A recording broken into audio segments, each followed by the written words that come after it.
Hello সবাইকে, আমার চ্যানেলে আপনাদের সবাইকে স্বাগত। আজ আমি যেতে চলেছি দারুণ একটা রেস্টুরেন্টে।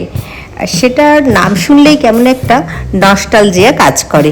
তার নাম হচ্ছে হীরক রাজার দেশে।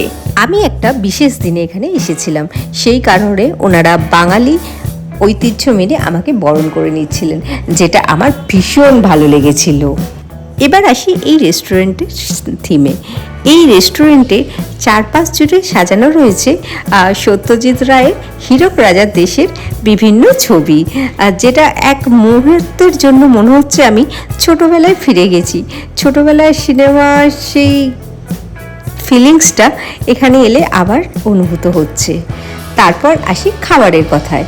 আমরা খাবারে অর্ডার দিয়েছিলাম সম্পূর্ণ বাঙালি থালি। এখানে কাঁসার থালা বাসনে খেতে দেওয়া হয়েছিল, আর যেটা ভীষণ আমার রেস্টুরেন্ট ভালো লেগেছিল। তথ্য জানতে হলে আমাকে কমেন্ট করে জানান। ওকে, টাটা, সবাই ভালো থাকবেন। চ্যানেলটাকে লাইক আর সাবস্ক্রাইব করতে ভুলবেন না। Thank you.